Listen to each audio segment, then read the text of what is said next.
Welcome to A Year of War and Peace. I'm your host, Brian E. Denton. A Year of War and Peace is a daily, year-long, chapter-by-chapter reading of and meditation on Leo Tolstoy's epic novel, War and Peace. In these videos and podcasts, you'll be treated to a free reading of one chapter per day of the novel, plus a reflective essay I've written individually tailored to that day's chapter. These readings are offered for free, though if you'd like to support me, you can do so in one of three ways. First, you could purchase my ebook, A Year of War and Peace. It features the entire novel, plus all of my reflective essays, and it's only $2.99 on Amazon.com. You could also become a patron at patreon.com/Brian E. Denton. If you sign up there, you'll receive a sonnet once a month, plus a link to an ebook of my collected sonnets. Finally, if you like, you can make a one-time donation to my PayPal account. The email there is brianedenton@gmail.com. You can also use that email to contact me. I'd be happy to hear from you. Your support is greatly appreciated. Today's reading and reflection is on Chapter 168.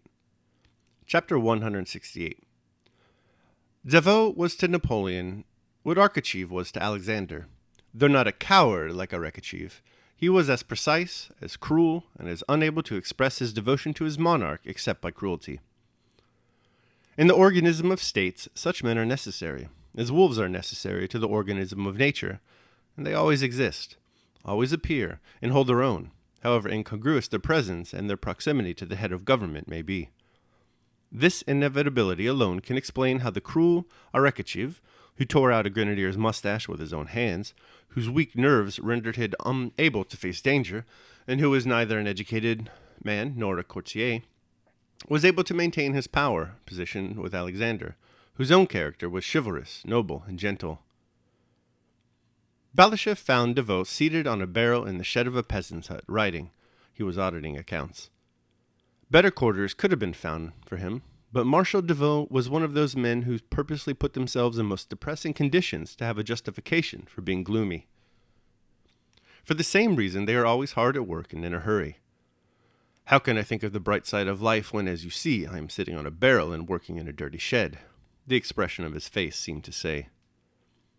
The chief pleasure and necessity of such men, when they encounter anyone who shows animation, is to flaunt their own dreary, persistent activity. Devoe allowed himself that pleasure when Balashëv was brought in.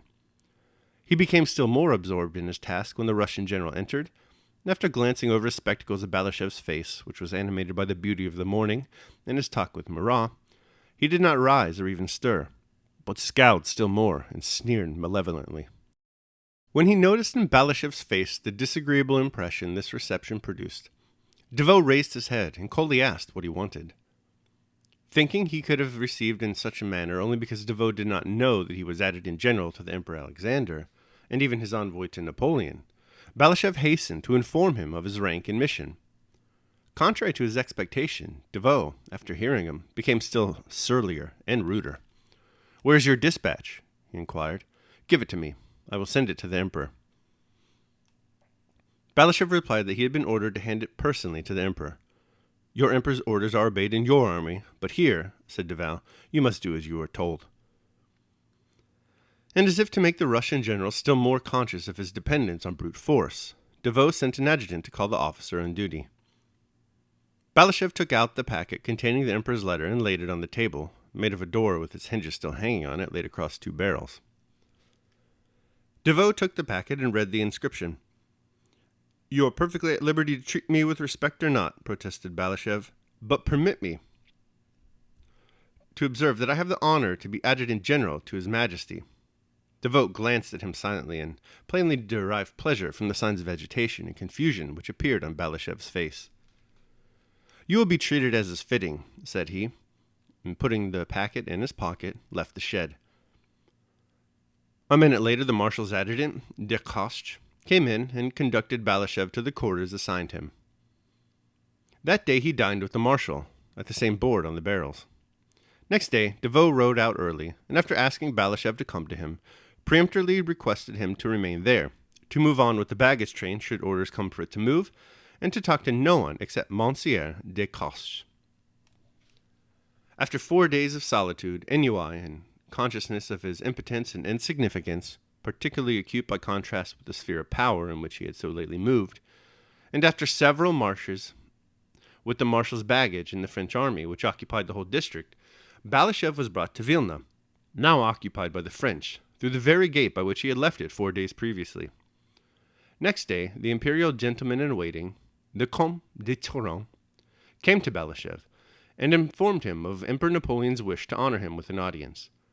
4 days before, sentinels of the Prebyashchik regime had stood in front of the house to which Balashev was conducted, and now 2 French grenadiers stood there in blue uniforms, unfastened in front, and with shaggy caps on their heads, and an escort of hussars and uhlans, and a brilliant suite of aides-de-camps, pages, and generals who were waiting for Napoleon to come out, were standing at the porch, round the saddle horse and his Mameluke, Rustan.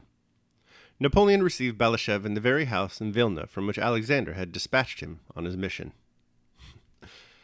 All right, that concludes my reading of chapter 168. I hope you enjoyed it. I will now proceed to my reflection on the same.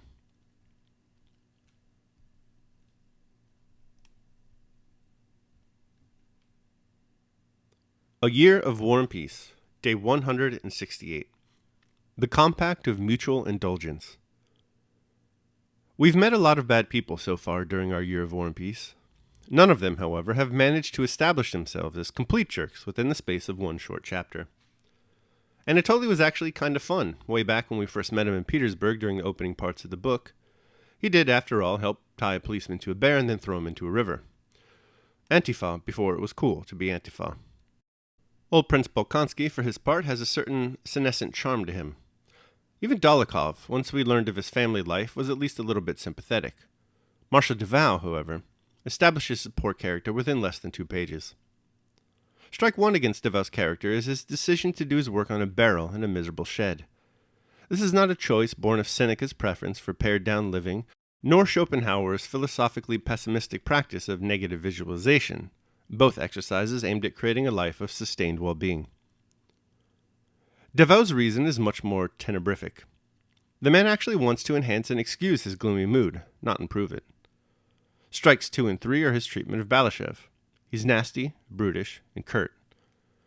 Balashev handles himself well in response. He does his duty and refrains from rising to Duval's bait. It's a virtuous response and serves as a nice example of how to deal with bad actors. Daily Meditation. And so each man will find in his own breast the fault which he censures in another.